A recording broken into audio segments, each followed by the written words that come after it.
حضرات گرامی قدر اور میری محترم بہن اور بیٹیوں، آج آپ کے سامنے انشاءاللہ اپنی چند معروضات اور گزارشات کو ٹرانسجنڈر ایکٹ کے حوالے سے آپ کے گوش گزار کرنے کے لیے جا رہا ہوں۔ اسلام اللہ تعالیٰ کا آخری دین ہے۔ ان الدین عند اللہ الاسلام، اللہ تبارک و تعالیٰ خود فرماتے ہیں دین میرے نزدیک فقط اسلام ہے۔ ومن یبتغی غیر الاسلام دینا فلن یقبل منہ وہو فی الآخرۃ من الخاسرین، جو اسلام کے علاوہ کسی اور راستے کو بطور دین منتخب کرے گا اللہ تعالیٰ اس کے دین کو قبول نہیں کریں گے اور آخرت کا گھاٹا اس کا مقدر بن جائے گا۔ دین عبادات، عقائد اور معاملات کے اوپر محیط ہے۔ عقائد کی اپنی جگہ پر اہمیت ہے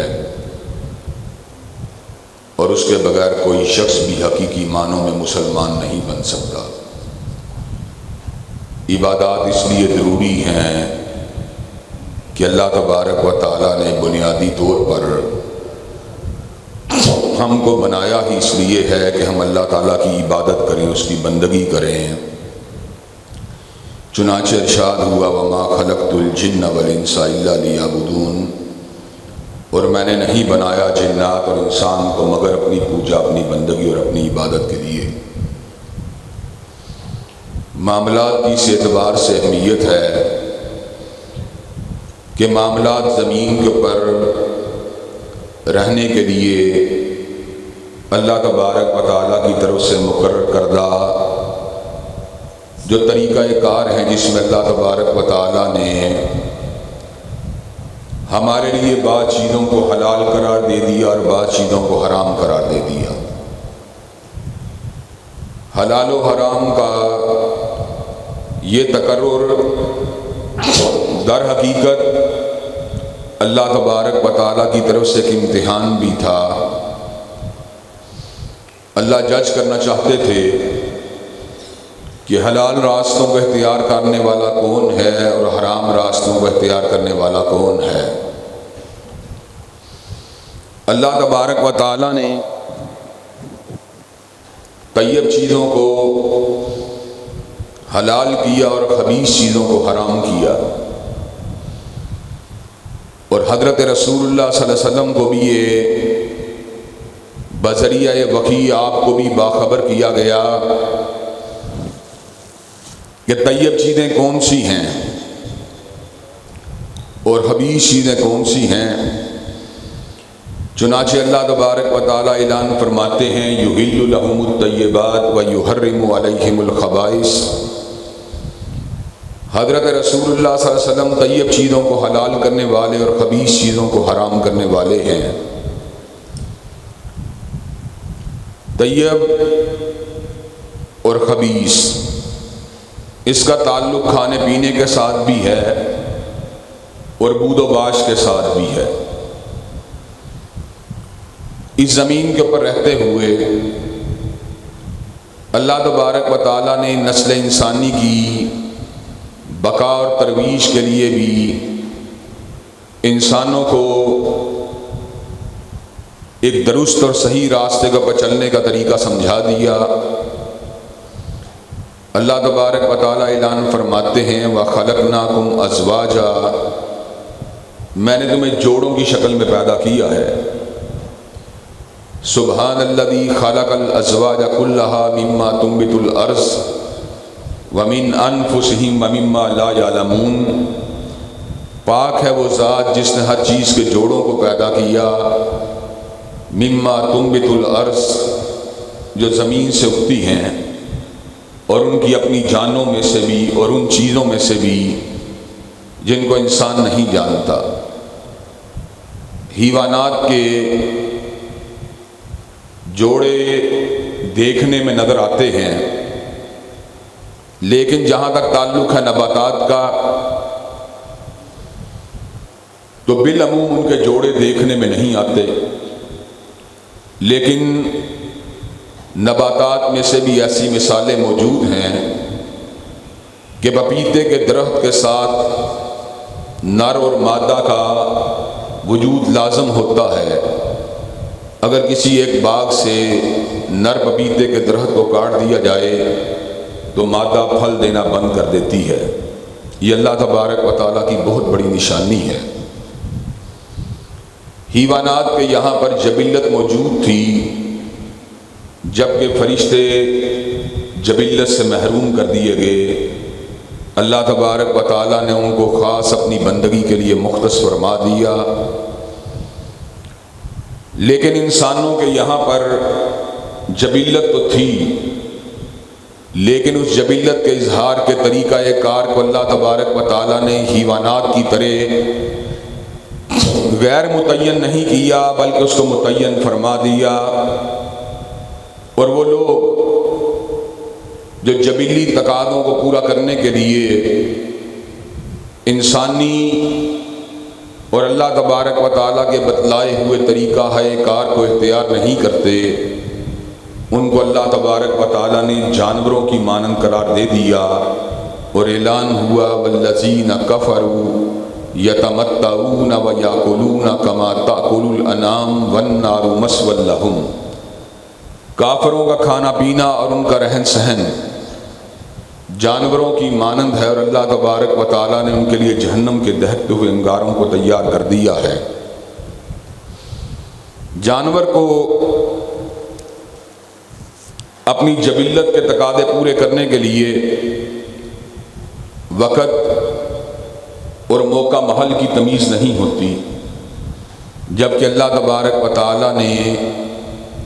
آغاز انسانیت ہی سے انسانوں کو نکاح کے راستے پر چلنے کا حکم دے دیا۔ کوئی شریعت ایسی نہیں جس کے اندر نکاح کے قواعد و ضوابط موجود نہیں تھے۔ محرم رشتہ داروں کا تصور در حقیقت زمین کے اوپر خوبصورت تعلقات کے اظہار کا بہترین ذریعہ تھا، جن کے ساتھ اللہ تبارک و تعالیٰ نے انسانوں کے نکاحوں کو حرام قرار دے دیا۔ چنانچہ ارشاد ہوا حرمت علیکم امہاتکم وبناتکم واخواتکم وعماتکم وخالاتکم وبنات الاخی وبنات الاختی۔ اللہ تبارک و تعالیٰ نے بڑی وضاحت کے ساتھ اعلان فرما دیا، تمہاری ماؤں سے، تمہاری بیٹیوں سے، تمہاری بہنوں سے، تمہاری پھوپھیوں سے، تمہاری خالاؤں سے، تمہارے بھائی کی بیٹیوں سے، تمہاری بہن کی بیٹیوں سے تمہارا نکاح حرام ہے۔ اسی طرح یہ بھی اعلان فرما دیا وَأُمَّهَاتُكُمُ اللَّاتِي أَرْضَعْنَكُمْ وَأَخَوَاتُكُم مِّنَ الرَّضَاعِ، تمہاری رضائی ماؤں سے تمہارا نکاح حرام ہے، تمہاری رضائی بہنوں سے تمہارا نکاح حرام ہے۔ اسی طرح اس بات کا بھی اعلان فرمایا گیا وَحَلَائِلُ أَبْنَائِكُمُ الَّذِينَ مِنْ أَصْلَابِكُمْ، تمہاری بہوؤں کے ساتھ تمہارا نکاح حرام ہے۔ اس کے ماں سوا اللہ تبارک و تعالیٰ نے دیگر بہت سے معاملات کے اندر نکاح کی حلت کو اصل رکھا، اور ایک مرد کو بیک وقت 4 تک شادیاں کرنے کی اجازت دی۔ ان تمام احکامات کا بنیادی مقصد کیا تھا؟ بنیادی مقصد یہ تھا کہ نسل انسانی کی بقا اور اس کی ترویج کے ساتھ ساتھ انسان پاکیزگی اور طہارت کے راستے کے اوپر قائم اور دائم رہے۔ اسی پاکیزگی کو برقرار رکھنے کے لیے اعلان ہوا کل للمؤمنین یغضوا من ابصارہم، مومن مردوں کو چاہیے اپنی نگاہوں کو جھکا کے رکھیں،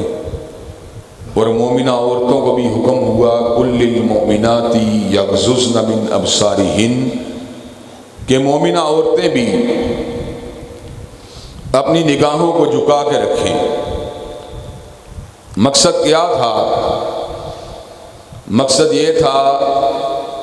کہ اگر نگاہ جھکی ہوئی ہوگی بہت معاشرے کے اندر پاکیزگی، پاک دامنی، عفت، عصمت، طہارت اور تزکیے کے امکانات پیدا ہو جائیں گے۔ عورت کو پردے کا حکم دیا گیا اور سیگریگیشن آف جینڈرز یعنی صنفوں کے اپنے اپنے دائرہ کار کو طے کر کے ان کو اختلاط سے بچانے کا حکم دیا گیا۔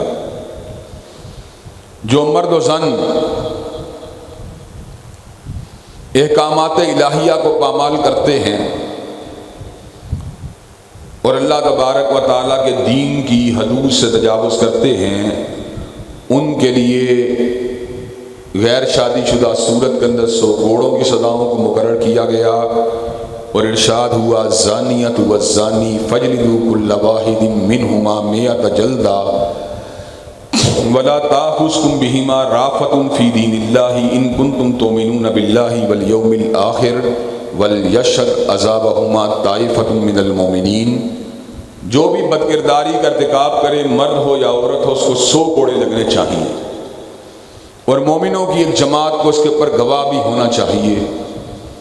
اسی طرح اللہ تبارک و تعالیٰ کے حبیب علیہ السلام نے شادی شدہ مرد و زن کی بد کرداری کی شکل میں سنسار کی سزا کو متعین فرما کر بد کرداری اور بے حیائی کے تمام دروازوں کو بند کرنے کے لیے حدود الہیہ کے قیام کا ایک بہترین انداز کے اندر جو تھا نظام بھی متعارف کروا دیا۔ حضرات گرامی قدر اور میری معزز بیٹی اور بہنوں، ان تمام کے تمام اصول و ضوابط کا مقصد ایک تھا،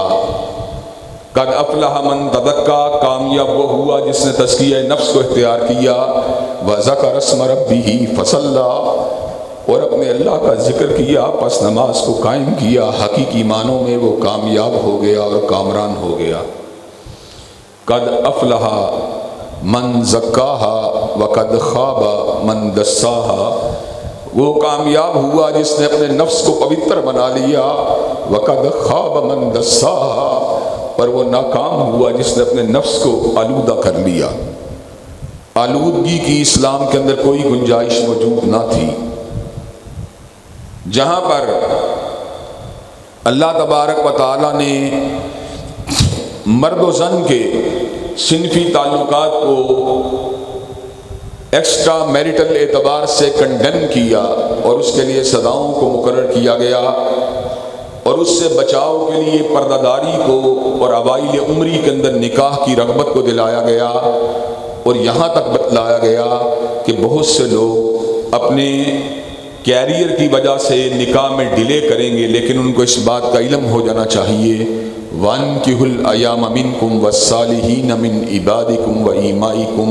إِنْ يَكُونُوا فُقَرَاءَ يُغْنِيهِمُ اللَّهُ مِنْ فَضْلِهِ۔ اگر وہ نکاح جن کا کیا جا رہا ہے، اگر وہ اپنی پاک دامنی کے تحفظ کے لیے نکاح کے بندھن میں جائیں گے، اگر وہ فقیر بھی ہوں گے تو اللہ ان کو غنی کر دے گا۔ گویا کہ نکاح کو معاشی سٹیبلٹی کا ایک ذریعہ قرار دیا گیا، اور اللہ تبارک و تعالیٰ نے اس امر کا بھی اعلان فرما دیا والذین هم لفروجہم حافظون الا علی ازواجہم او ما ملکت ایمانہم۔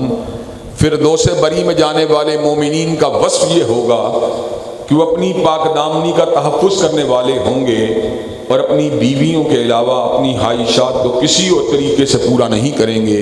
اور جو کوئی ایسا کرے گا وہ حد سے بڑھنے والا ہوگا۔ تو اللہ تبارک و تعالیٰ نے جہاں پر احکام الہیہ کا نزول فرما کر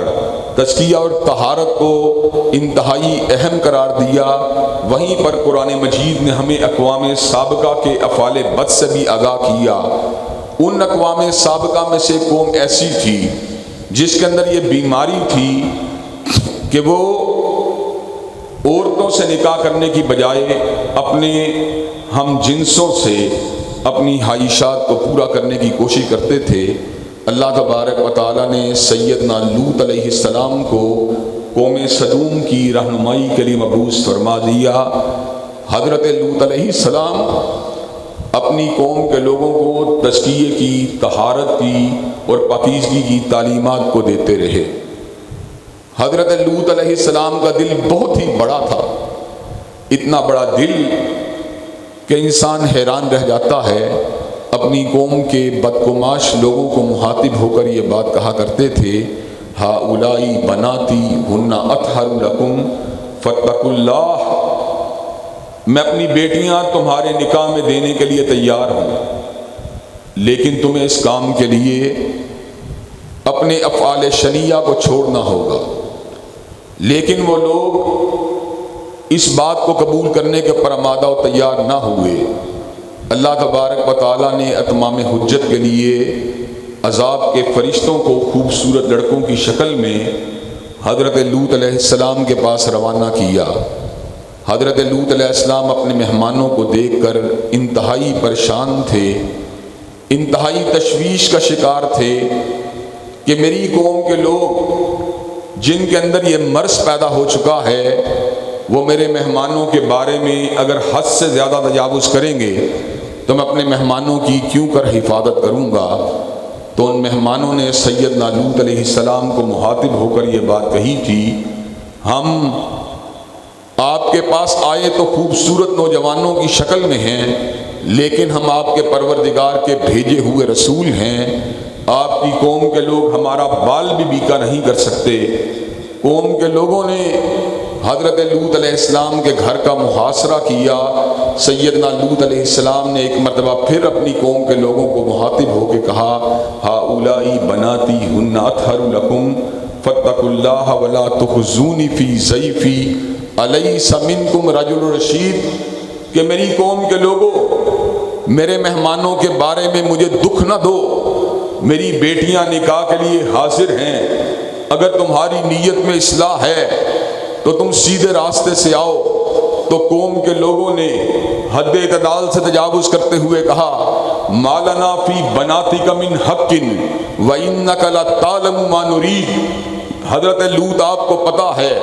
ہمیں آپ کی بیٹیوں سے کوئی سروکار نہیں ہے، وانک لتعلم ما نرید، اور آپ جانتے ہیں ہماری خواہش کیا ہے، ہمارا ارادہ کیا ہے۔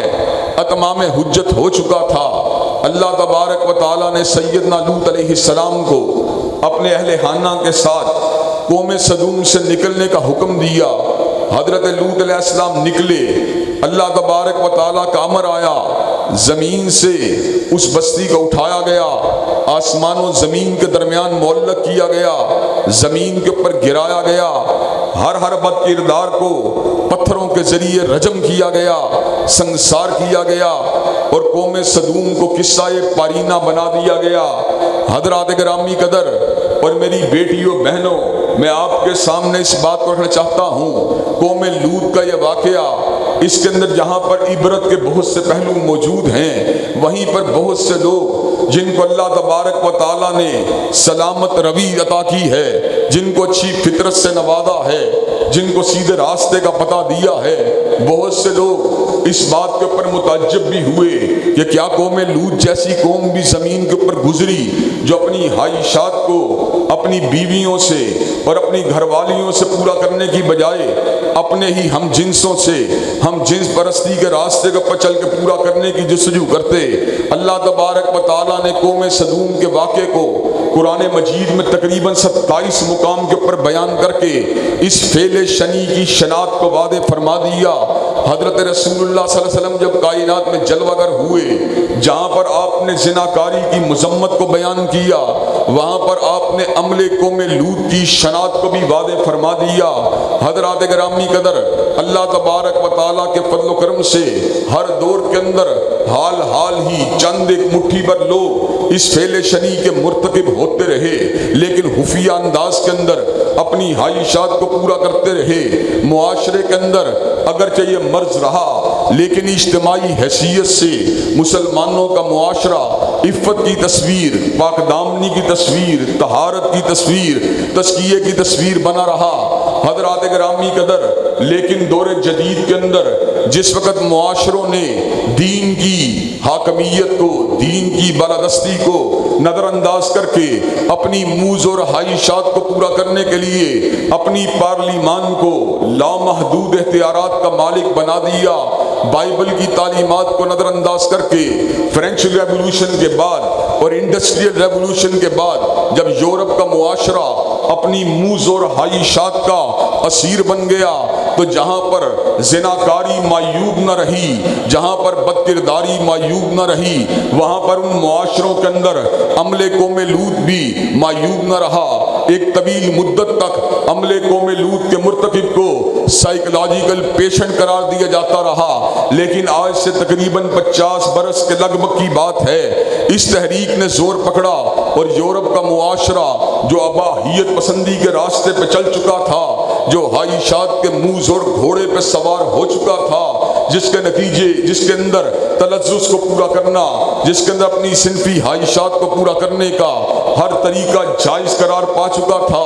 انہوں نے جہاں پر زناکاری کو قانونی طور پر شیلٹر دیا، جہاں پر میٹل ریپ جیسی اصطلاحات کو رکھ کر مرد اور عورت کے کنسنٹ کو ہر چیز سے بالا قرار دے دیا گیا۔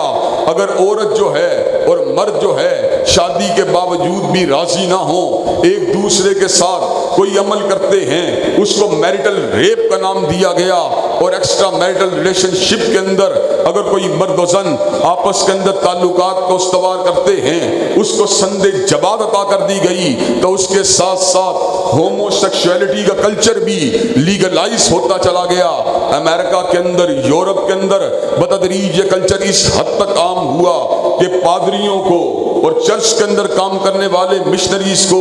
عمل قوم لوط کے خلاف لب کشائی کی اجازت نہ دی گئی۔ پہلے تو یہ معاملہ فقط خواہشات کو پورا کرنے تک تھا، لیکن پھر وہ وقت بھی آیا جب نظریاتی ہومو سیکشولیٹی کا وجود مارز وجود میں آیا، مردوں نے اپنے آپ کو ٹرانسجینڈر ایکٹیویٹی کے ذریعے عورت کے سانچے میں ڈھالا، عورتوں نے اپنی مرضی کے ساتھ اپنے آپ کو مردوں کے سانچے میں ڈالا، اپنی بدروح اور گندی خواہشات کو انر سیلف کی پکار کا نام دے کر معاشرے کے اندر ان ریلیشن شپ کو اس انداز میں استوار کیا گیا کہ عورتیں ساری کی ساری زندگی مرد سے دور رہ کر اپنی خواہشات کو عورتوں سے پورا کرتی رہیں، اور مرد ساری کی ساری زندگی شادی کے تعلقات سے دور رہ کر اپنی خواہشات کو اپنے ہم صنفوں کے ساتھ پورا کرتے رہے۔ حضرات گرامی قدر، آہستہ آہستہ یہ کلچر اس حد تک عام ہوا کہ مسلمان مبلغین کو بھی اپنی مساجد کے اندر ہم جنس پرستی کے خلاف آواز کو اٹھانے کی اجازت نہ تھی۔ 2018 کے اندر مجھے یورپ کے سفر کا اتفاق ہوا۔ یورپ کے اس سفر کے دوران مجھے باقاعدہ طور کے اوپر وہاں پر مسلمانوں نے کہا کہ اس وقت یہ یورپ کے اندر قانون بن چکا ہے کہ آپ براہ راست عمل قوم لوط کے مرتکب لوگوں کے خلاف آواز کو نہیں اٹھا سکتے۔ حضرات گرامی قدر، کس قدر غلاظت کی انتہا ہے، کس قدر پستی کی انتہا ہے، کس قدر صوفیانہ پن کی انتہا ہے، کس قدر بے حیائی کی انتہا ہے، لیکن اللہ تبارک و تعالیٰ کے فضل و کرم سے مسلمان معاشرے اس قسم کی آلودگی سے پاک تھے، اس قسم کی نجاست سے پاک تھے۔ اگر کہیں یہ عمل موجود تھا، قانون اس کی حمایت نہیں کرتا تھا، شریعت اس کی حمایت نہیں کرتی تھی، اور ہر شخص جو تھا اس عمل کو کرنے والے کو نفرت کی نگاہ سے اور بری نظر سے دیکھتا تھا۔ جہاں کہیں بھی کوئی لیکچرر، کوئی پروفیسر، کوئی وکیل، کوئی ڈاکٹر، کوئی مولوی، کوئی پیر اس عمل شنیع کا مرتکب ہوتا، لوگ اس کے کردار پہ تف تف کرتے، لوگ اس کے کردار کے اوپر تھوکتے، اور کسی شخص کو کبھی بھی اس حوالے سے جو تھا بے لگام رہنے کی اجازت نہیں دی گئی۔ اسلامی جمہوریہ پاکستان اللہ تبارک و تعالیٰ کے فضل و کرم سے، اللہ تبارک و تعالیٰ کی بہت بڑی عطا ہے۔ اس مملکت کا قیام کلمہ طیبہ کی بنیاد پہ ہوا تھا، اور ہم نے یہ وطن اگر حاصل کیا، لا الہ الا اللہ کے نعرہ رستاخیز پہ حاصل کیا۔ اس وطن کا مقصد کتاب و سنت کی عمل داری تھی، اس وطن کے قیام کا مقصد طہارت اور تزکیے کا فروغ تھا۔ پاکستان کا مطلب ہی پاک لوگوں کے رہنے کی جگہ تھا، لیکن حضرات گرامی قدر ویسٹرن انفلوئنس کی وجہ سے، مغربی اثرات کی وجہ سے، امریکہ اور یورپ کی امدادی کارروائیوں کو بعض مخصوص قوانین سے مشروط کرنے کی وجہ سے ہمارے معاشرے کے اندر بھی آئے دن ایسی قانون سازی کے لیے کوششیں ہوتی رہتی ہیں، جن قانون سازیوں کے ذریعے اسلام کے خلاف، کتاب و سنت کے خلاف، راستوں کو کھولا جاتا ہے، دروازوں کو کھولا جاتا ہے، کبھی بلیسفیمی لاس کو تنقید کا نشانہ بنایا جاتا ہے۔ پوری دنیا کے اندر پوری ہیومینٹی کا اس بات کے اوپر اتفاق ہے، ڈیفیمیشن کے قوانین ہونے چاہیے اور کنٹمپٹ آف کورٹ کے قوانین ہونے چاہیے، لیکن جب بات آتی ہے حضور اقدس کی، شان اقدس کی، جب بات آتی ہے کملی والے کی، ذات اقدس کی، پھر کیا کیا جاتا ہے؟ پھر بلیسفیمی لاس کو خلاف فطرت قرار دیا جاتا ہے۔ ایک انسان کی آبرو کی حرمت کے لیے ڈیفیمیشن کے لاز موجود ہیں، اور جو 1.5 ارب انسانوں کا مقتدا ہے اس کی حرمت کے تحفظ کے لیے بنائے جانے والے قوانین کو خلاف ضابطہ قرار دے کر یورپ اپنی عصبیت کا اظہار کرتا ہے۔ کبھی ختم نبوت کے قوانین میں، کبھی حرمت رسول اللہ کے قوانین کے اندر ٹیمپرنگ کرنے کے لیے این جی اوز کوشاں رہتی ہیں، اور کبھی کبھار پاکستان کے اندر نکاح کے انسٹیٹیوشن کو انڈرمائن کرنے کے لیے اور فیملی سیٹ اپ کو برباد کرنے کے لیے اور فیملی لائف کو تباہ و برباد کرنے کے لیے اس ملک کے اندر ان قوانین کو انجیکٹ کرنے کی کوشش کی جاتی ہے جو کتاب و سنت سے مطابقت نہیں رکھتے، جو فطرت انسانیہ سے مطابقت نہیں رکھتے، جو عقل انسانی اور شعور اجتماعی کے ساتھ مطابقت نہیں رکھتے۔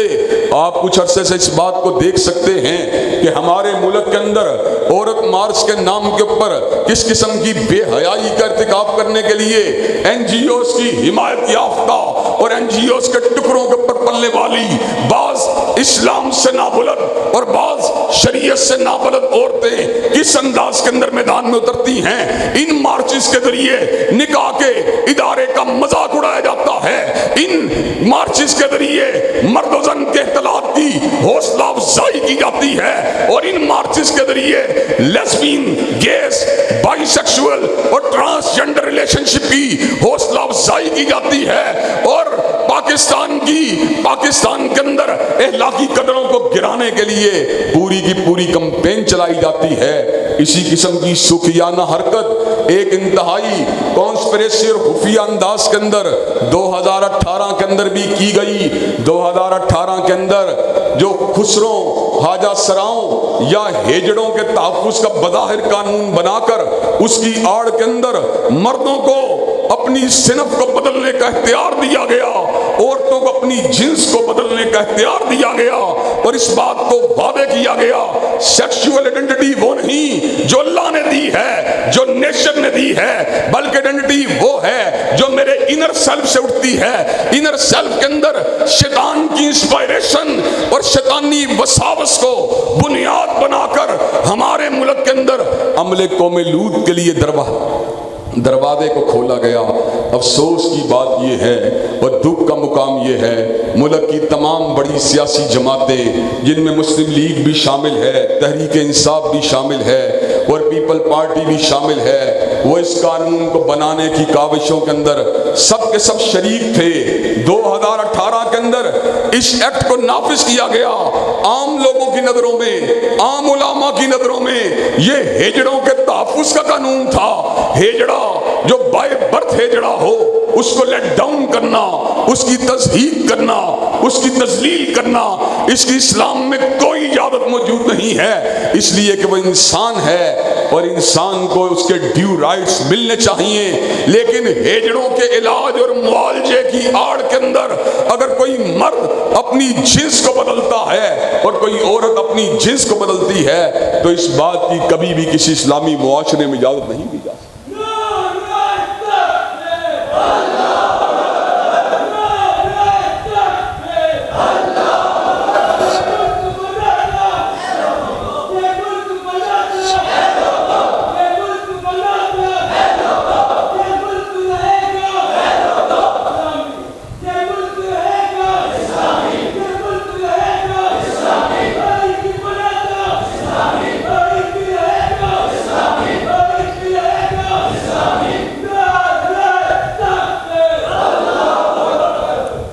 میں خراج تحسین پیش کرنا چاہتا ہوں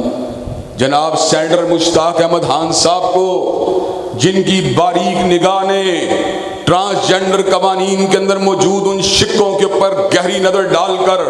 ان کو ایکسپوز کیا، بے نقاب کیا کہ یہ انٹرسیکس یعنی ہیجڑوں کے دفاع کا قانون نہیں ہے، بلکہ ٹرانسجنڈر ایکٹ کے ذریعے مردوں کو عورت بننے کی اور عورتوں کو مرد بننے کی اجازت دی جا رہی ہے۔ آج اسلامی جمعیت طلبہ کے زیر اہتمام ہونے والے اس پروگرام کے اندر میں اپنے بھائیوں کے سامنے، اپنی بہنوں کے سامنے، اپنے بیٹوں کے سامنے، اپنی بیٹیوں کے سامنے اس بات کو رکھنے کے لیے آیا ہوں کہ جیسے میرے بھائی نے بات کی ہے کلمہ طیبہ کے پاکستان، لا الہ الا اللہ کے پاکستان، کتاب و سنت کی عمل داری کے پاکستان، اسلامی جمہوریہ پاکستان میں اس قسم کے قوانین کو کسی بھی طور کے اوپر قبول نہیں کیا جا سکتا۔ پارلیمان کے اندر جو کانسپریسی کے ذریعے ٹرانسجنڈر ایکٹ کے بنا کر عملے قوم لوط کا راستہ کھولا گیا ہے، انشاءاللہ طلباء کی حمایت کے ساتھ، اپنی بہنوں بیٹیوں کی حمایت کے ساتھ، علماء دین کی حمایت کے ساتھ، مدرسے کی طلباء کی حمایت کے ساتھ اس قانون کو اٹھا کر بحیرہ عرب کے اندر غرق کر دیا جائے گا اور پاکستان کے قانون کو ہر قسم کی الائی سے انشاءاللہ پاک کر دیا جائے گا۔ حضرات گرامی قدر، اللہ تبارک و تعالیٰ کے فضل و کرم سے ترمیمی بل جو ہے اسے پیش کیا جا چکا ہے، اور آج ہمیں اپنی آنکھوں کو کھولنے کی ضرورت ہے۔ یہ سیکولر جماعتیں جو ڈیموں کی بنانے کی بات کرتی ہیں، جو سڑکوں اور روڈوں کو بنانے کی بات کرتی ہیں، جو کالجز اور یونیورسٹیز کو بنانے کی بات کرتی ہیں، جو انسٹیٹیوشنز کے قیام کی بات کرتی ہیں، انہوں نے اس تمام کے تمام معاملے کے پر کوئی لب کشائی نہیں کی۔ اللہ کے فضل و کرم سے پاکستان کی نظریاتی سرحدوں کے تحفظ کے لیے علماء دین میدان میں اترے، دینی مدارس کے اندر پڑھنے پڑھانے والے میدان میں اترے، دین سے محبت کرنے والے میدان میں اترے، کتاب و سنت کی عمل داری کو برقرار رکھنے والے میدان میں اترے۔ ایک طرف تو عورت مارچ ہے جو عورتوں کی لامحدود آزادی کی بات کر کے ان کو نکاح کے بندھن سے آزاد کرنا چاہتا ہے، دوسری طرف ٹرانسجنڈر جیسے قوانین موجود ہیں جو پاکستان کے اندر بے حیائی کو قانونی شیلٹر دینا چاہتے ہیں۔ اس سے قبل آپ کو یہ بات یاد ہوگی کہ پرائیویسی ایکٹ کے ذریعے مشرف کے دور کے اندر زنا بالرضا کے دروازے کو کھولا گیا۔ انشاءاللہ ان تمام کے تمام قوانین کے اوپر ریویو کیا جائے گا۔ کتاب و سنت کے خلاف ہونے کی وجہ سے ان کو شرعی عدالت میں چیلنج کیا جائے گا۔ روڈز کے اوپر اپنے بھائیوں کو لا کر، اپنی بہنوں کو لا کر، اپنی بیٹیوں کو لا کر ایک انداز میں ریفرینڈم کروایا جائے گا کہ اس ملک کے اندر جو مٹھی بھر عناصر جو ملک کو بے حیائی کے راستے پہ چلانا چاہتے ہیں، جو ملک کو دیوسیت کے راستے پہ چلانا چاہتے ہیں، جو ملک کو زناکاری اور بدکرداری کے راستے پہ لانا چاہتے ہیں، ان کو اس ملک کو چھوڑنا ہوگا۔ اور اللہ کے فضل و کرم سے اللہ تبارک و تعالیٰ کے دین سے محبت کرنے والے لوگ انشاءاللہ اس ملک کے زمام کار کو سنبھال کے رہیں گے انشاءاللہ۔ تو ٹرانسجنڈر قوانین کے اندر ہونے والی وہ ترامیم جن کے نتیجے کے اندر یہ قانون فقط انٹرسیکس یعنی حاجہ سرا اور ہیجڑوں کے تحفظ کا قانون رہ جائے گا، اور کسی مرد کو عورت بننے کی اور کسی عورت کو مرد بننے کی اجازت نہیں دی جائے گی۔ کہ آپ اس قانون کے حوالے سے سینیٹر مشتاق صاحب اور علماء نے جو آواز اٹھائی ہے انشاءاللہ اس کا تعاون کرنے کے لیے تیار ہیں، انشاءاللہ اس کی حمایت کے لیے کمر بستہ ہونے کے لیے تیار ہیں انشاءاللہ شب گریزاں ہوگی آخر جلوہ خورشید سے، اور یہ چمن معمور ہوگا نغمہ توحید سے۔ وآخر دعوانا الحمدللہ رب العالمین۔